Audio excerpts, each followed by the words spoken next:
The early church fathers on the Immaculate Conception. In Genesis 3 verse 15, God says to Satan, I will put enmity between you and the woman, i.e. Mary, and between your offspring and hers, i.e. Jesus. He will strike at your head, while you strike at his heel. The seed of Satan is sin. The seed of the woman is Jesus. Enmity is a complete separation. God applies the term to Mary and Satan as well as to Jesus and sin. If Mary were to sin even once, there would be no complete separation between her and Satan, since the Word of God said there would be enmity between Mary and Satan. The early fathers believed it and taught accordingly.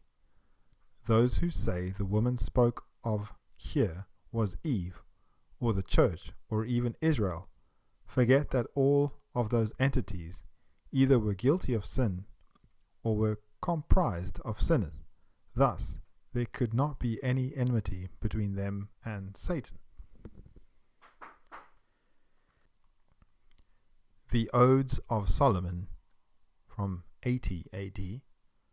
So the Virgin became a mother with great mercies, and she labored and bore the Son, but without pain, because it did not occur without purpose. And she did not seek a midwife, because he caused her to give life. She bore as a strong man with will.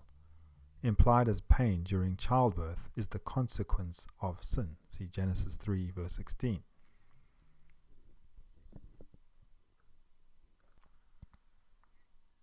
Justin Martyr of 155 AD writes, Jesus became man by the Virgin, so that the course that was taken by disobedience in the beginning through the agency of the serpent might be also the very course by which it would be put down. Eve, a virgin and undefiled, conceived the word of the serpent and bore disobedience and death. But the Virgin Mary received faith and joy when the angel Gabriel announced to her the glad tidings that the Spirit of the Lord would come upon her, and the power of the Most High would overshadow her, for which reason the Holy One, being born of her, is the Son of God. And she replied, Be it done unto me according to your word. Luke 1.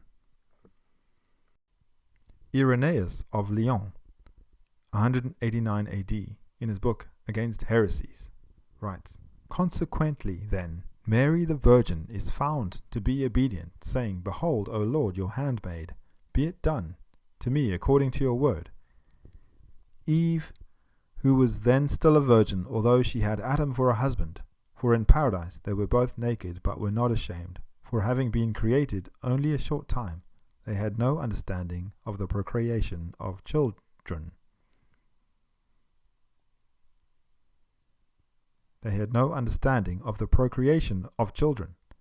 Having become disobedient in sin, was made the cause of death for herself and for the whole human race. So also Mary, betrothed to a man, but nevertheless still a virgin, being obedient, no sin, was made the cause of salvation for herself and for the whole human race. Thus the knot of Eve's disobedience was loosed by the obedience of Mary. What the Virgin Eve had bound in unbelief, the Virgin Mary loosed through faith. Origen of 244 AD. The Virgin Mother of the only begotten of God is called Mary, worthy of God, Immaculate of the Immaculate, one of the One. Hippolytus of 235 AD. He, Jesus, was the ark formed of incorruptible wood. For by this is signified that his tabernacle, i.e. Mary, was exempt from defilement and corruption. Athanasius, in his book on the Incarnation of the Word, 319 AD, the Word then visited that earth in which he was yet always present, and saw all these evils.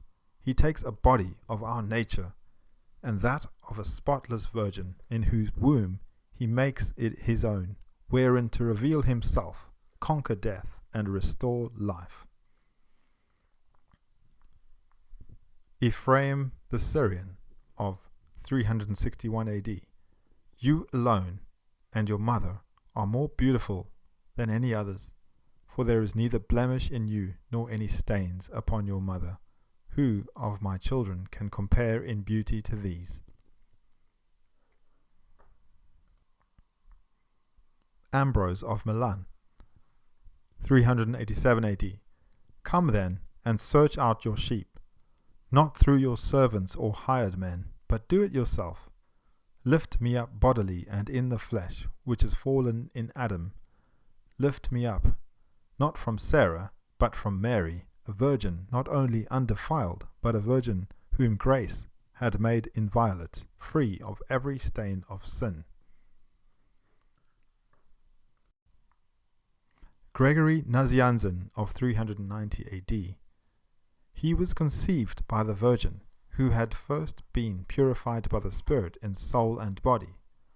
For as it was fitting that childbearing should receive its share of honor, so it was necessary that virginity should receive even greater honor. John the Theologian, in his book The Falling Asleep of Mary, 400 AD. And from that time forth all knew that the spotless and precious body had been transferred to paradise. Assumption of Mary, 400 AD. And a voice as if of the Son of Man was heard, and the seraphim in a circle round the house, where the holy spotless Mother of God and Virgin was lying, so that all who were in Bethlehem beheld all the wonderful things. Augustine, in Nature and Grace of 415 AD, writes, We must accept the Holy Virgin Mary, concerning whom I wish to raise no question when it touches the subject of sins, out of honor to the Lord, for from him we know what abundance of grace was overcoming sin in every particular, was conferred upon her who had the merit to conceive and bear him who undoubtedly had no sin. Theodotus of Ancyra, 446 AD, in his homily, a virgin, innocent, spotless, free of all defect, untouched, unsullied, holy in soul and body, like a lily sprouting among thorns. Proclus of Constantinople, 446 AD, in his homily, as he formed her without any stain of her own, so he proceeded from her, contracting no stain. Jacob of Saruch, 521 AD. The very fact that God has elected her proves that none was ever holier than Mary, if any stain had disfigured her soul. If any other virgin had been purer and holier, God would have selected her and rejected Mary. Romanos the Melodist, on the birth of Mary, 560 AD.